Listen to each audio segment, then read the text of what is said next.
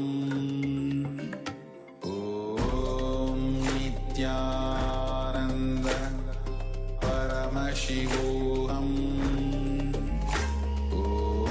Om Nithyananda Paramashivoham Om Nithyananda Paramashivoham Om Nithyananda Paramashivoham Om Nithyananda Paramashivoham Om Nithyananda Paramashivoham Om Nithyananda Paramashivoham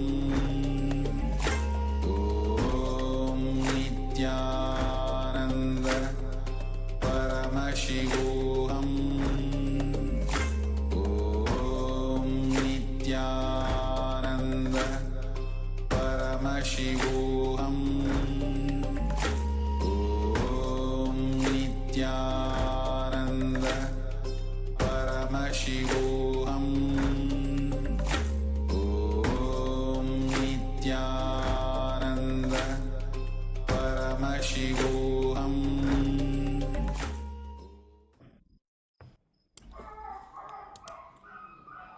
Nithyananda everyone.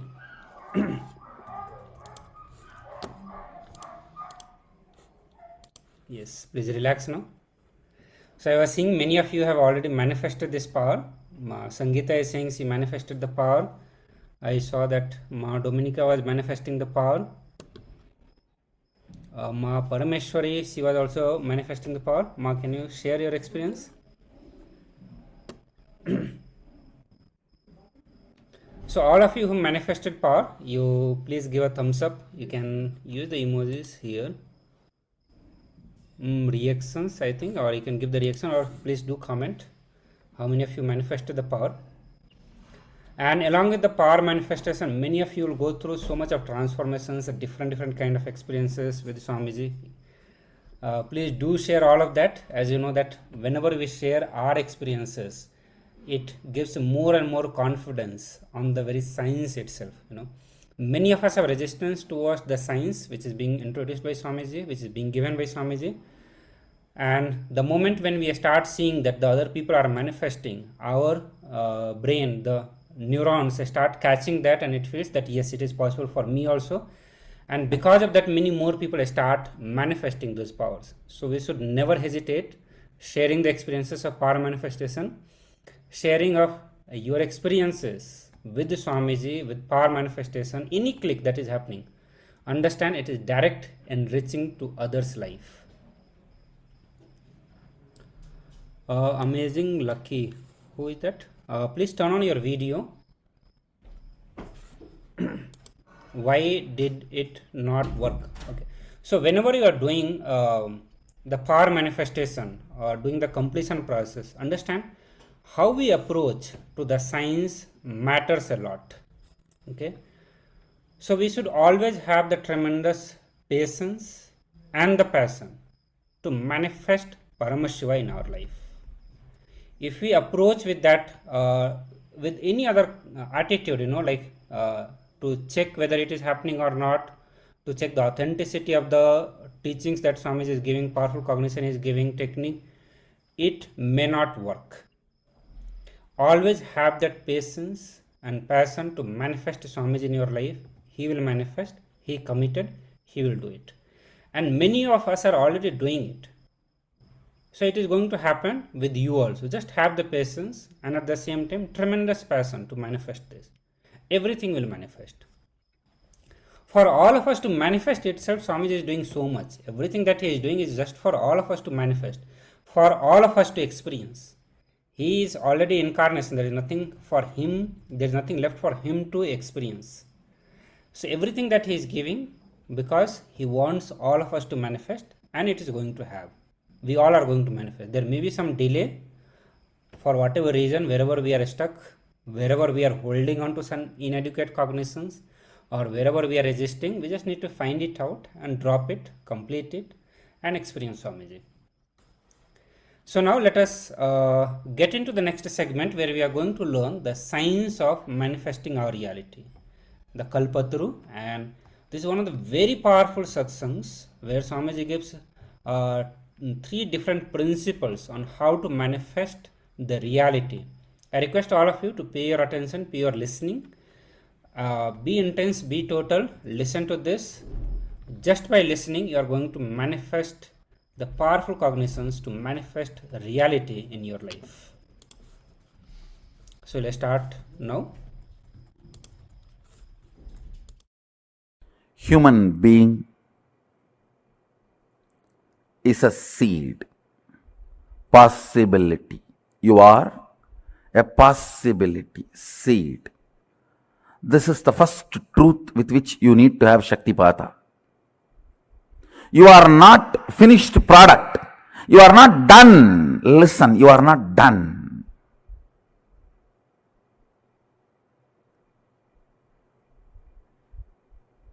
The moment you come to the idea, you are done. I tell you, you are done. You are not done. It is unfortunate nowadays, even teenage kids feel they are done. It's really unfortunate. As long as you don't think you are done, you are my Balasant.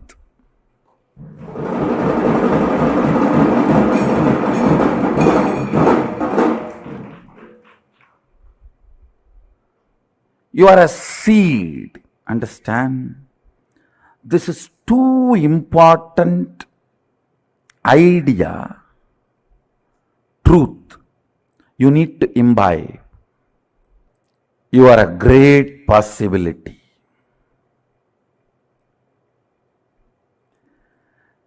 The first principle of physiology of reality is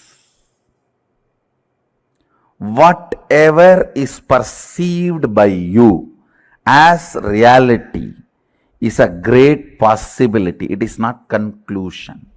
If you think you have a disease, your reality is poverty, it is not conclusion.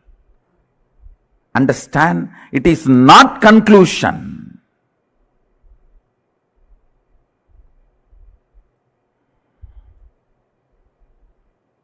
Listen. The first principle you need to know about the physiology of reality is nothing is concluded. You are in the middle of the life. Means there is so much of possibility in front of you.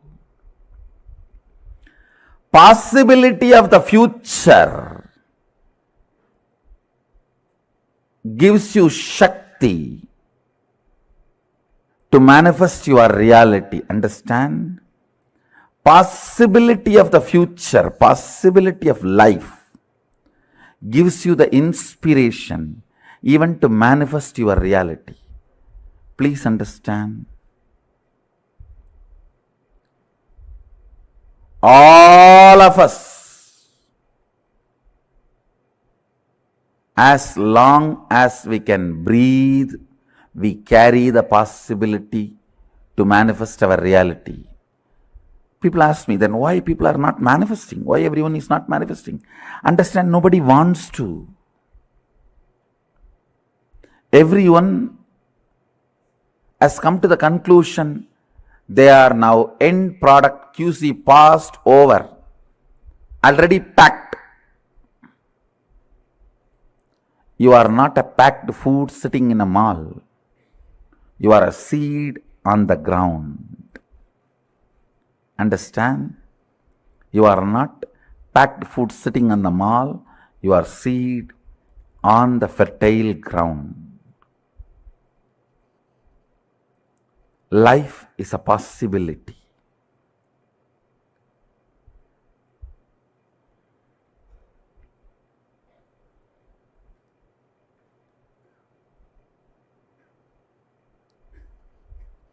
All the ideas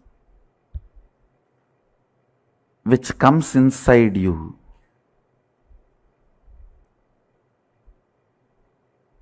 that you are done,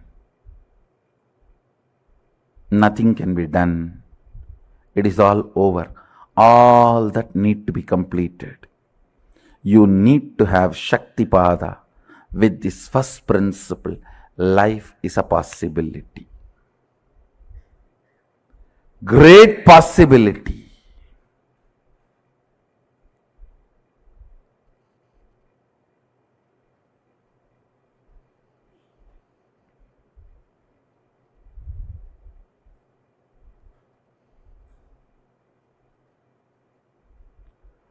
Look into yourself and see in how many places you closed the door of possibilities for you. Sometimes learning the language. So, no, that is all not for me. I have already done one or two, that's enough. Or learning something like as simple as swimming or cooking. No, I'm too old for all that. Or things as simple as just grooming yourself to look decent and presentable. What is there? I am already married. Marriage is not a crime that you can't be presentable. You can't be decent.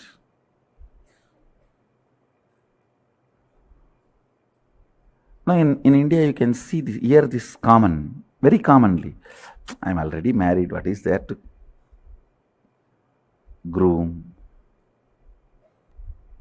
The second statement. Listen to the second statement. All impossibilities you perceive as your patterns, restrictive thought currents, destructive concepts, the patterns you carry, the samskaras you carry, thought currents you cherish, which are restrictive, destructive,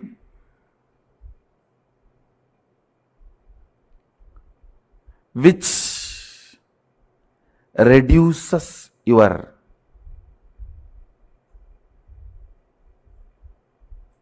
power manifestation. All of them are dead. Please listen. Listen to the second statement. I'll give you an example. If you think, I want to get up in the morning and do yoga and build my body, but my laziness, you see, morning, any alarm cannot wake me up.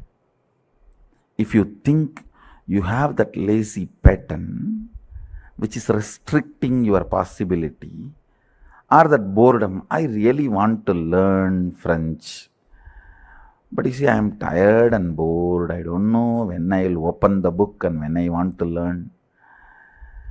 I really want to learn English, but I cannot stand reading one statement and one sentence. If you think all these patterns are torturing you, listen carefully. The good news is all your patterns are dead.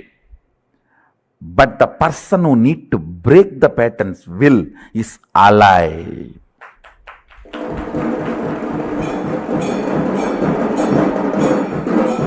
Listen, your patterns are not living part of you. They do not live, means they do not exist. You are a living mechanism. They are not part of the living mechanism, which is you. Listen carefully. You and your patterns are not living organism in sync with each other. The good news is all your patterns. The patterns stops you learning, stops you doing yoga, or stops you manifesting powers. That is the best news. All your toxification, toxic mental setup, corrosion, erosion of your third eye, everything, the good news is they are all dead. They do not have life. Understand? Shakti Pada need to happen with the second truth.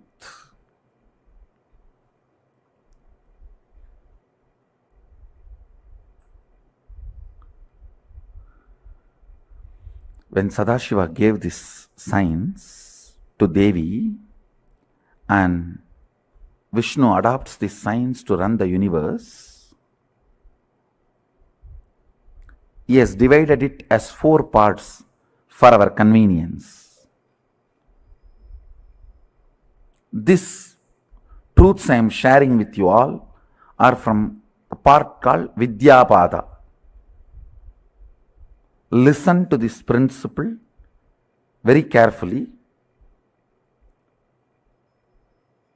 It can liberate you once for all from tons of the internal and intra confusions and conflicts with which you are stuck. I tell you, 90% of the problems are inside. The remaining 10% does not exist. Same way, as long as you perceive problem, it's a problem inside.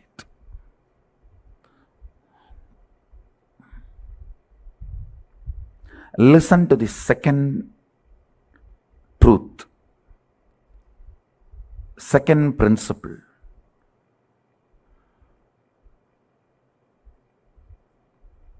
Everything you think stops you, whether your physiology, mind, life. I have seen people coming and telling me, I always want to be loving Swamiji, but the moment I see that fellow, I just burst. Mess up the whole thing, only then I even remember I wanted to be very loving.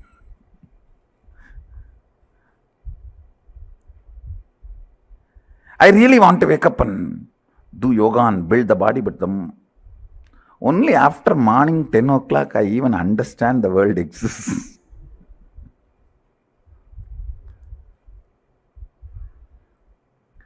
I really do not want to drink, but I don't know what happens. The moment it is weekend, Friday evening, I already discover myself I am in the bar. And I don't know what happens from workplace to the bar, how I reach, I don't know. I suddenly wake up with a bottle and cigarette. Only then I am realizing I am alive. Whatever may be the pattern, please understand, they are dead. They do not have life. They get life only when your will supports it. All compulsive thought currents and compulsive actions, listen, all compulsive thought currents and compulsive actions do not have life of its own.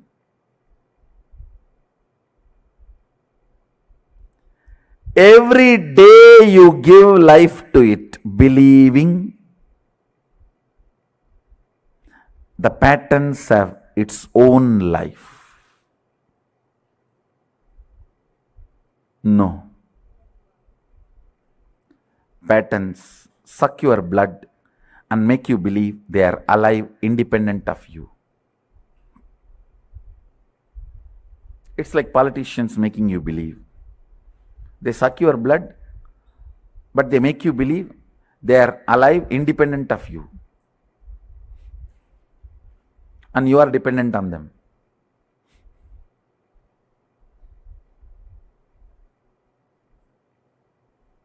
No way, nowhere. Patterns can have independent life. Third statement, very important, understand. Your will gives life to your patterns. You deciding you will not give life to them anymore means patterns are dead already. You just need to perform the last rites. You just need to perform the last rites. I wanted you to have Shaktipada. Means realizing these three statements. I'll repeat all the three statements. First,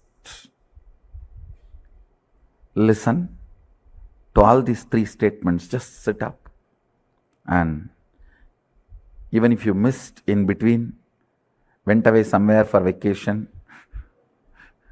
and came back, it's okay. Now listen, just these three. You are a possibility. You are a seed. You are not yet done. Finished product. You are not a finished product. You are only a seed happening, opening and happening. Second, all your patterns you think which stops you, restricts you, puts you in impossibility, stops your growth, manifesting your reality, everything, all of them are dead. They do not have independent life. Third, your will is only life energy, living organism, living mechanism, living principle in you. If your will stops giving life to your patterns, they cannot exist.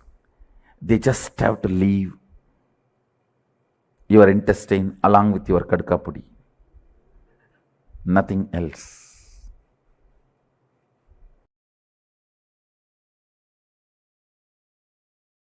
Now, I wanted these first three principles to be internalized in all of us. Listen, I'll repeat again. The first principle, you are a possibility. You are a seed. You are not finished product. You are not yet finished. That's a good news.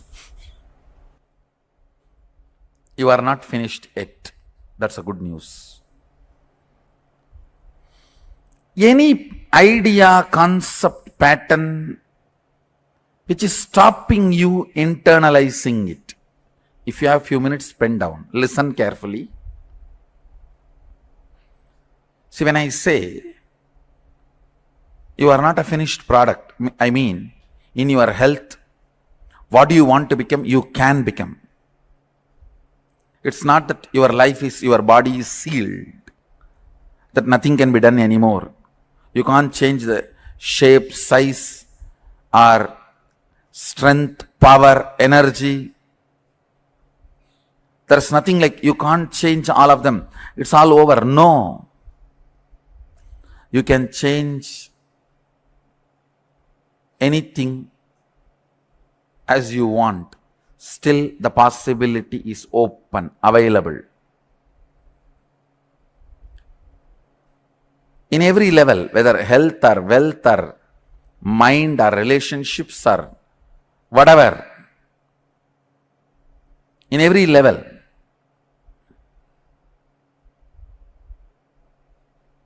how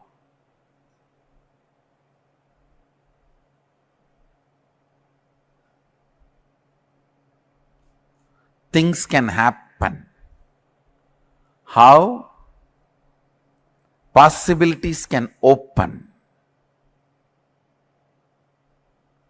If you have any idea, pattern that it is not possible, pen them down. By bringing it to your awareness, I'll make them powerless over you. I'll remove them from your inner space, from your cognition, from your depth.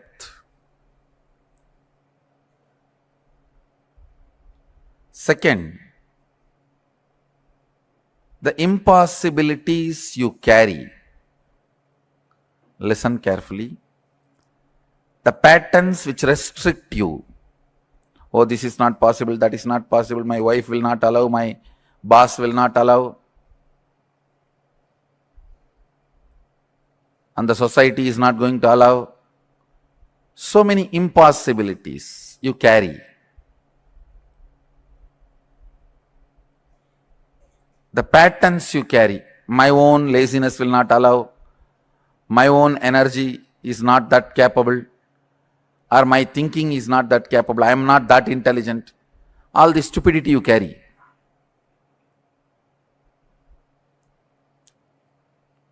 All that. Pen down all the impossible patterns you carry. Means which are dead snakes. If you are having dead snakes all over you, you are only Shava.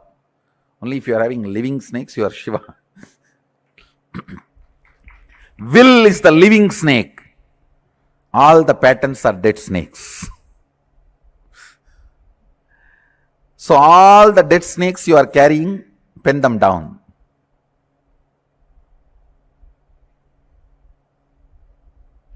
Third, only your will is alive, which can change all the dead patterns. If you pen down just first two exercises, that's enough. You can internalize the third one. Few minutes. Why I am asking you to pen down? Only when you pen down, you will think about it. Otherwise, you will sit and listen like a Bhagavatam.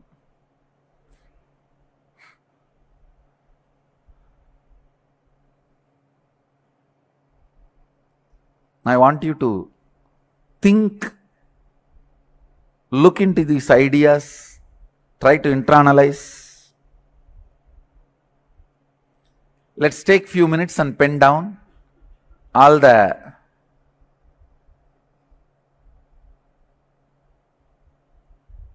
patterns. We also have around more than 100 cities participating from 60 countries, the whole program live. 115 cities.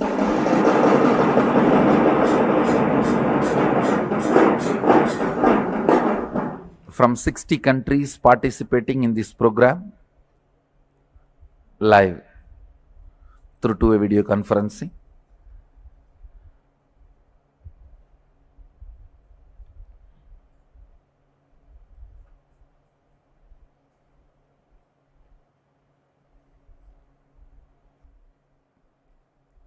Headache,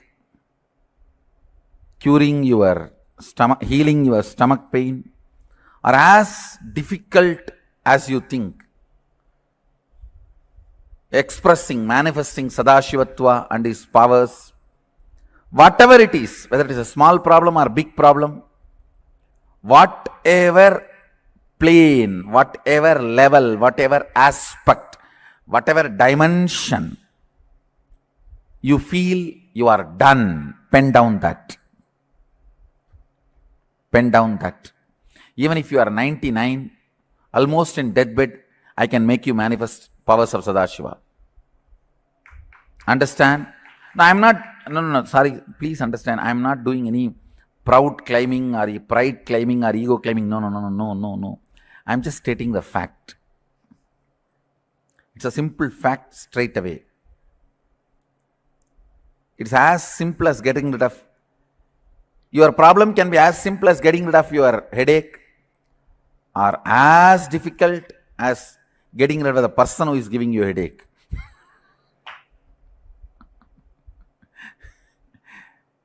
Whatever, the moment you feel you are done, it's not possible, pen down that. And then the patterns you feel most difficult are torturing you, your impossibilities, pen down all of that.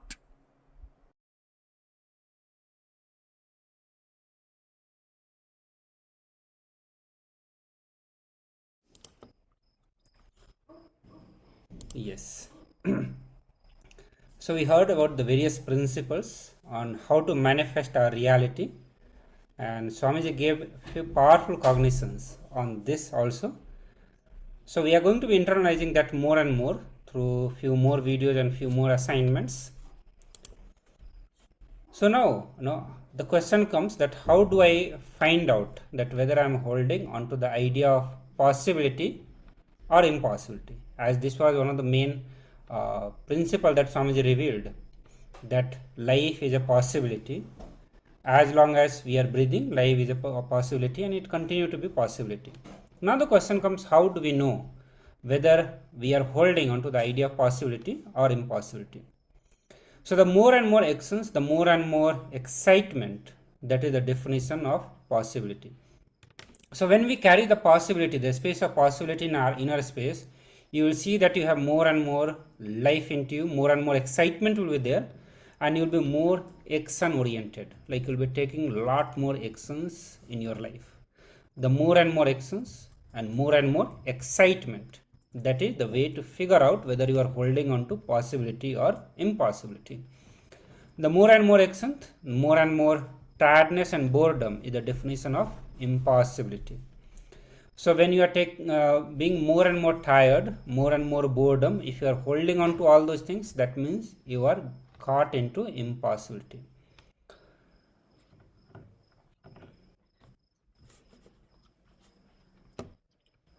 How to know whether we are holding the idea of possibility or the idea of impossibility? The more and more actions and the more and more excitement that we have, it is a definition of possibility. So Swamiji says that when we have a deep yearning, yes, this is the important point. When you have deep yearning, like how he had when he was seeking and did his own journey, the Parivarajaka, when he himself did the observance of the Parivarajaka Yatra as the monastic wandering, it lasted 9 years, and he covered over 70,000 miles, and many thousands of miles he covered by foot. And he was searching and yearning and knew that that possibility was there, and he held on to that.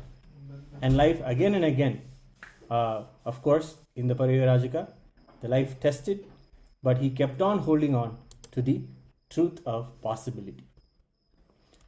When he started his Parivarajaka Yatra, he never thought or planned anything. And he never thought he would even walk the length and breadth of India.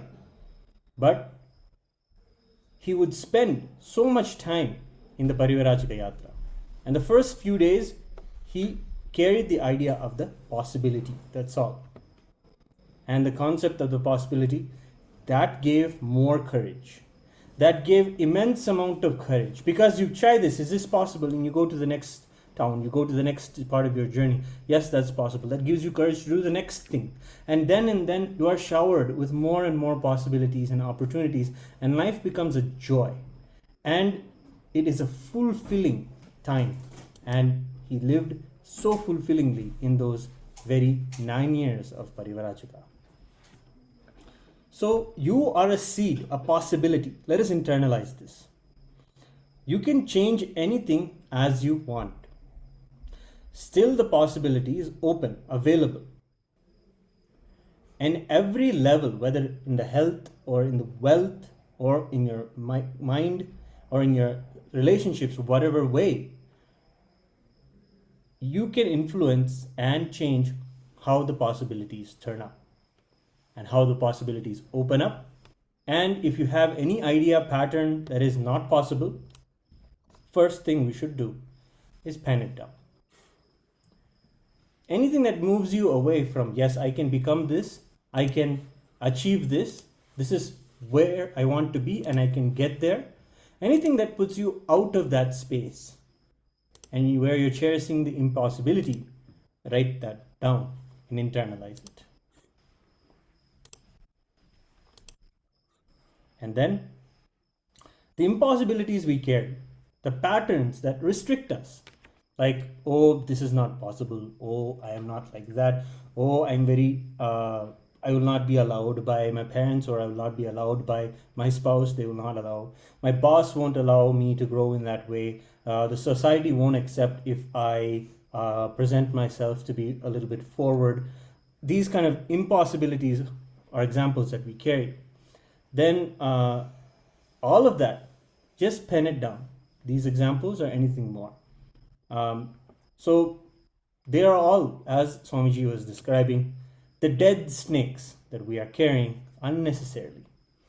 So go ahead and start this intense work. And I think the same depth with which you yearn to find the root of these incompletions, that yearning can very much reflect the yearning that Swamiji had in his Parivarajika Yatra, in his journey of discovery, how he went about traveling and learning from life. We have also had similar travels, and we can really understand that yearning is there inside of us. We do seek to always live in a space of possibility, but we don't choose to always. Why is it that we don't choose to? What do we put as a priority? What are those impossibilities?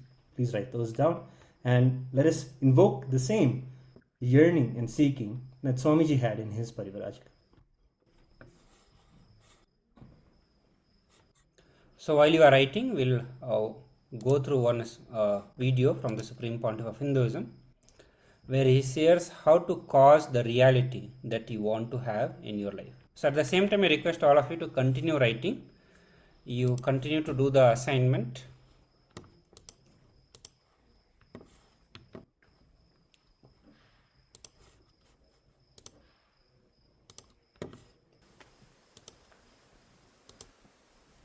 Listen. From now, we will be starting the Shivoham process. Casting what you want as reality. We'll be doing in 2 steps.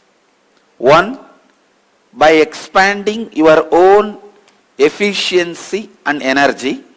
2nd, awakening your Kundalini, where I am directly involved, where the mystical process is directly involved.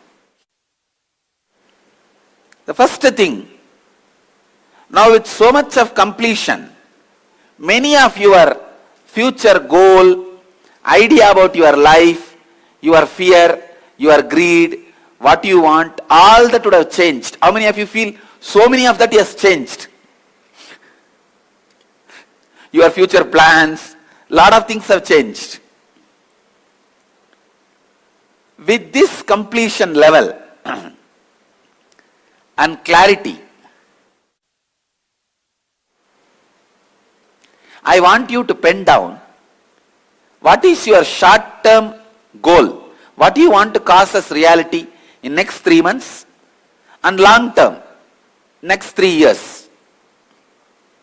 Because I am going to prove to you what you pen down becomes reality. That is why I am asking you to pen down.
Yes, Nithyananda everyone.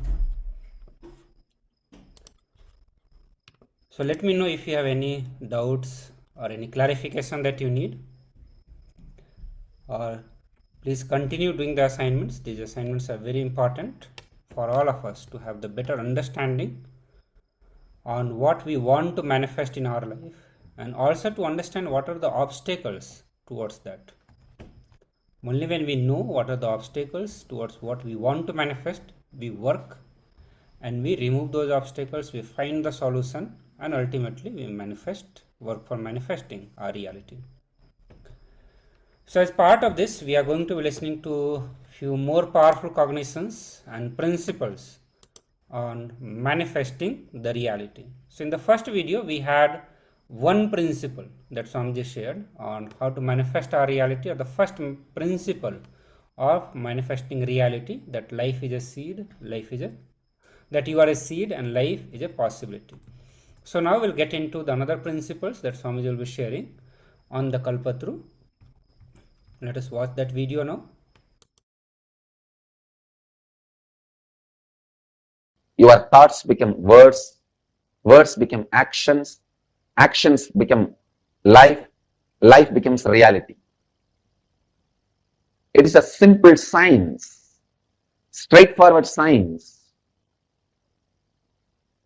Kalpataru process is initiating you to harness the power of your reality by making you harness the power of your words, power of your thoughts, power of your actions, power of your life.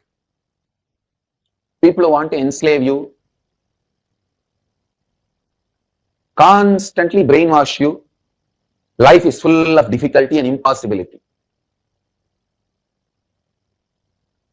Why do you think all over the world, in all Bollywood, Tollywood, Gollywood, Hollywood, in any wood, sandalwood, all these movies, the story of rag to riches sells high? See, this rag to riches story is such an attractive story. Everybody just celebrates that person as a hero. If he is from rag to riches, means penniless to billionaire. This rag to riches story is such a glamorous story. Why? Because you feel it is impossible. He has achieved impossibility as a possible. No, I tell you.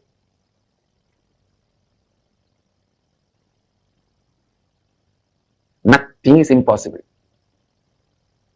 If you are stuck with the idea of impossible, even brushing your teeth is impossible. If you are clear about possibility, simply, the whole thing is possible.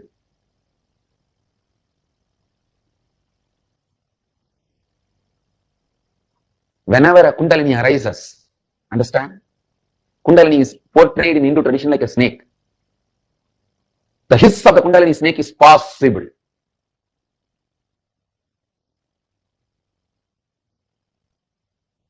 So whenever I am saying possible, my Kundalini is hissing at you. This Kundalini snake has no poison, it only has a nectar. When it bites, it only gives nectar.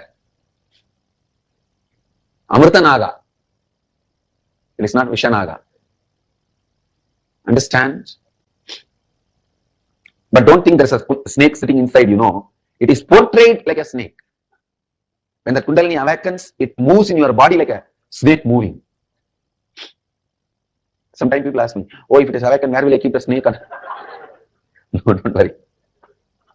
Don't talk like a stupid atheist. Please listen. I am giving you the science of possibility.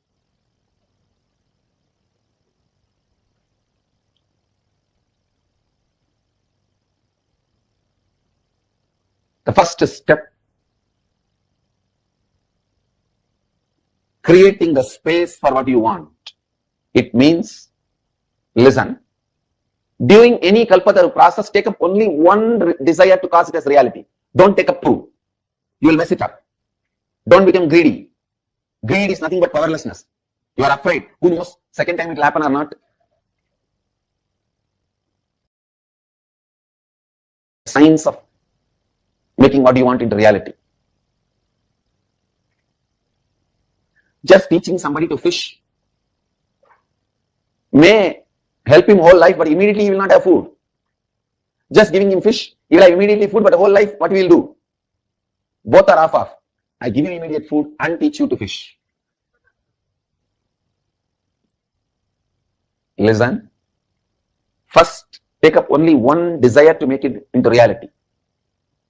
Second instruction. Visualize that it has already happened. For example, if you are taking up a desire to become healthy, visualize, create a space, it has already happened. It is present. And all the doubt you have, how can it happen? How will I become healthy? All the doubts you have, all the denial you have, start completing with all that. When I say completing, when this kind of patterns, self-doubt and self-denial started in you, constantly doubting you and making you believe impossibility. When that pattern started, look into it and decide to relive and complete. Drop it. Decide to hold on to this new space you created as a reality for your life. Tell yourself with integrity, authenticity, responsibility and enriching, I am aligning all my thoughts, actions, feeling and life to this reality.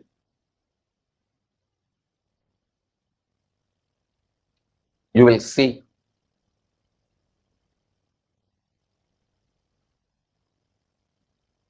simply the space you created start opening itself, radiating itself, becoming reality in your life.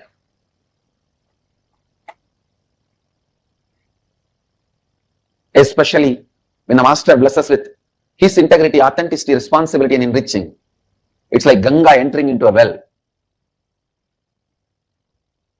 If you are a simple, separate, small well, you can say, oh, I'm dirty, I will clean up myself whole completely. No. I have so much self-doubt, so many self-denial, self-hatred. So Ganga enters into your well. Do you need to be bothered about cleaning it? You are cleaned upside down. Above, below, this side, that side, in all sides, in all direction, enema is given and cleaned. Sarva enema cleaning. Water wash, water service. Please understand, take responsibility for what you desire. Make yourself deserve for what you desire. You will see cosmos goes on showering.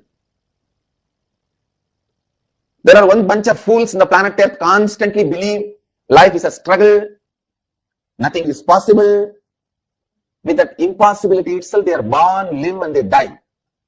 But I tell you guys, you are not sinners to believe impossibility. You are Amritasya Putraha, Hindus. Blessed are those who are born in the religion who introduces you to you as sons of immortality. Amritasya Putraha. You are not a sinner.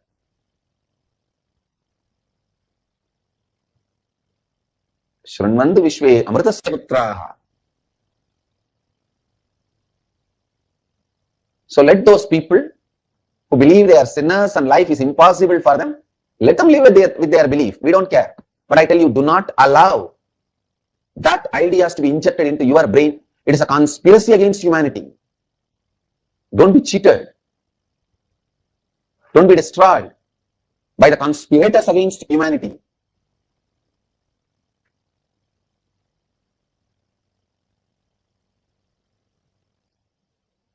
Blessed are you who are born in the religion which introduces you to you as sons of immortality.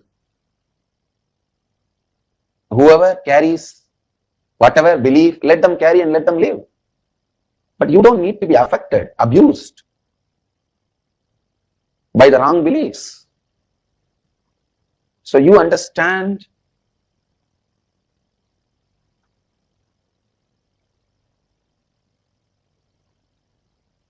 you are a sons of immortality. You understand your experience of eternity. So now, I lead you all into this science of Kundalini awakening and science of Kalpataru, which is the most ancient royal knowledge and royal secret. Paramashivoham Om Nithyananda Paramashivoham Om Nithyananda Paramashivoham Om Nithyananda Paramashivoham Nithyananda Paramashivoham Om Nithyananda Paramashivoham Om Nithyananda Paramashivoham Om Nithyananda Paramashivoham Om Nithyananda Paramashivoham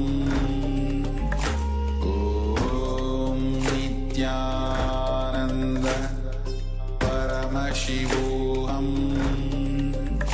Om Nithyananda Paramashivoham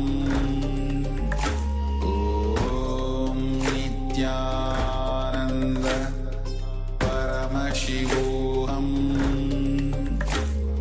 Om Nithyananda Paramashivoham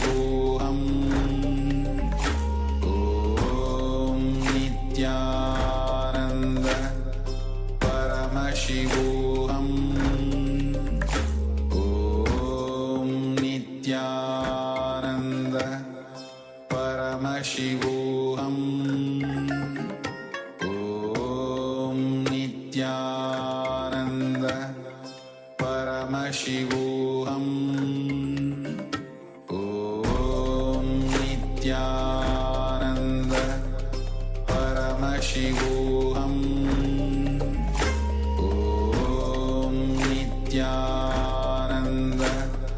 Paramashivoham. Om Nithyananda. Paramashivoham. Om Nithyananda. Paramashivoham. Om Nithyananda. Paramashivoham. Om Nithyananda. Paramashivoham. Om Nithyananda. Paramashivoham. Om Nithyananda. Paramashivoham. Om Nithyananda. Paramashivoham. Om Nithyananda. Paramashivoham. Om Nithyananda. Paramashivoham. Om Nithyananda. Paramashivoham. Om Nithyananda. Paramashivoham. Om Nithyananda. Paramashivoham. Om Nithyananda. Paramashivoham. Om Nithyananda.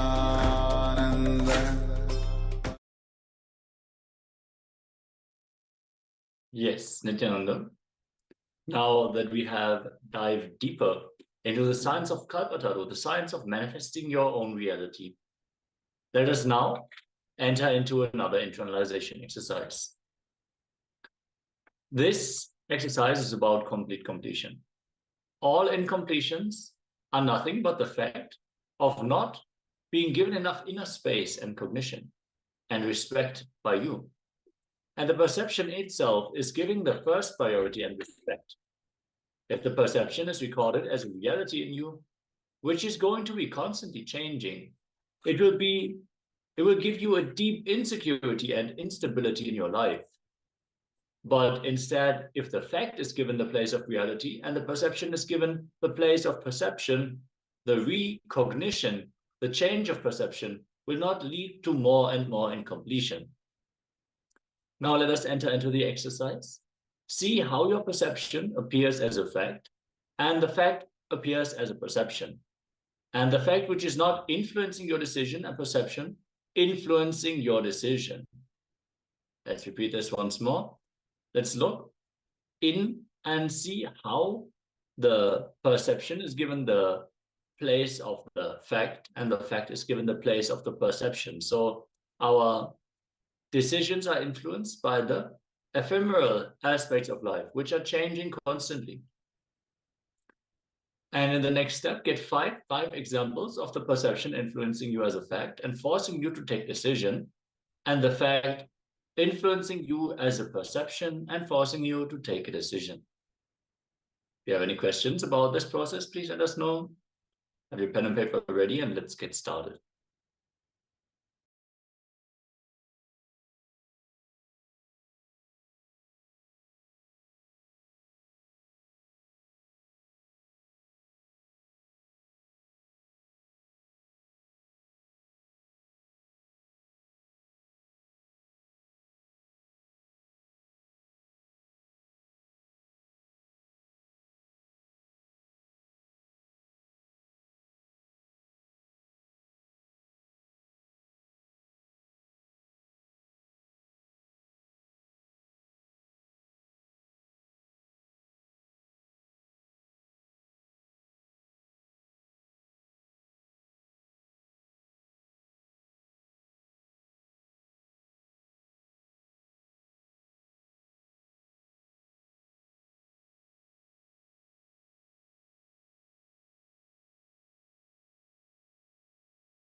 Nithyananda. With this, let us now move on to the next segment, which is going to be the next round of today's power manifestation.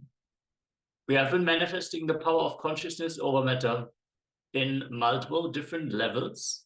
In this level, we are going to raise the coconut. So it means let the coconut roll up the hand. So you keep it on your palm and you let it roll towards the tips of your fingers.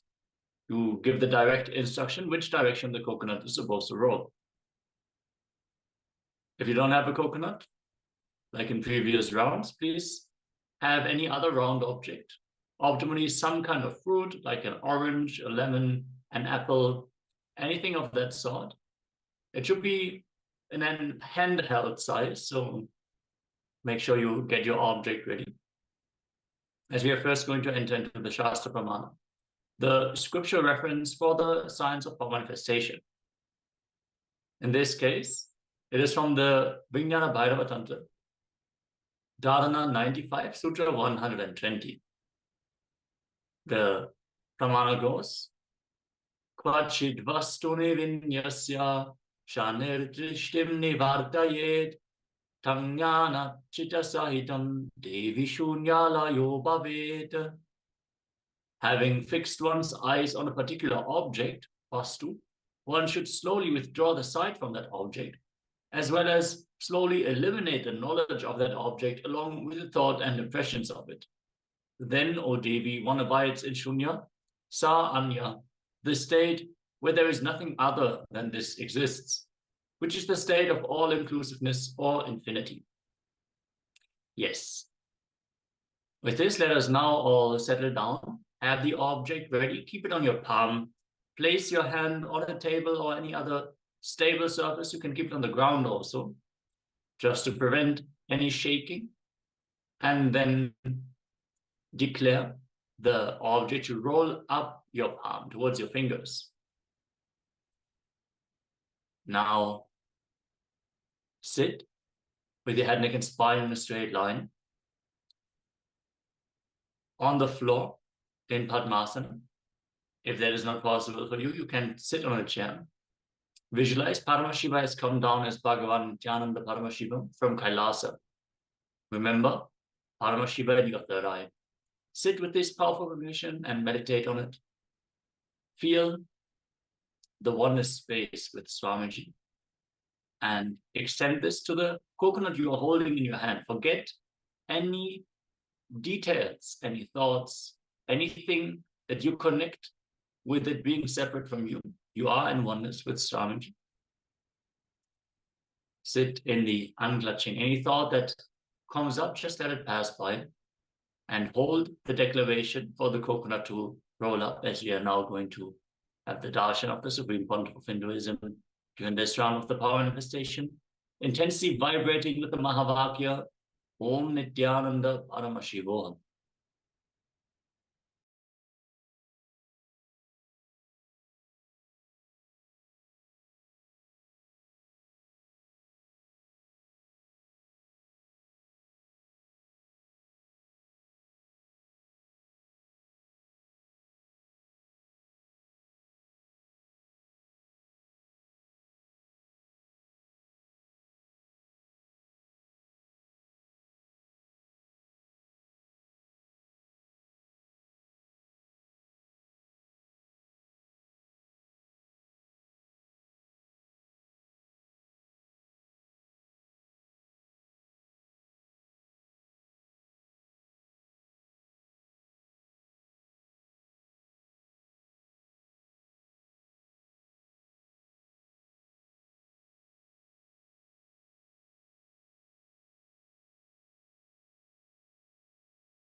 Nithyanandaya Namaha.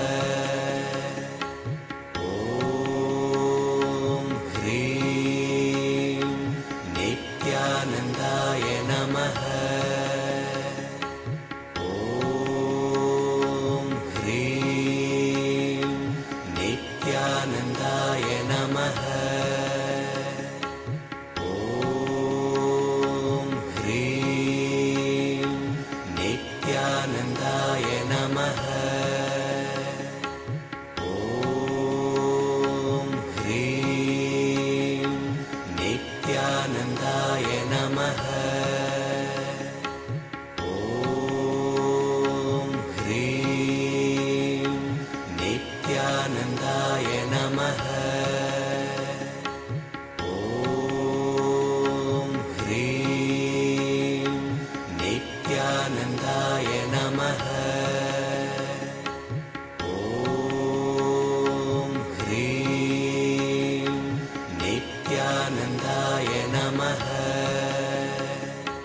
Om Hrim Nithyanandaya Namaha. Om Hrim Nithyanandaya Namaha.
Yes. Please let us know about your experience in this power manifestation. Did you manifest the power successfully? Did the coconut roll up your hand? And yes, please share your experience in the Zoom chat or on YouTube or Facebook, wherever you're tuning in from.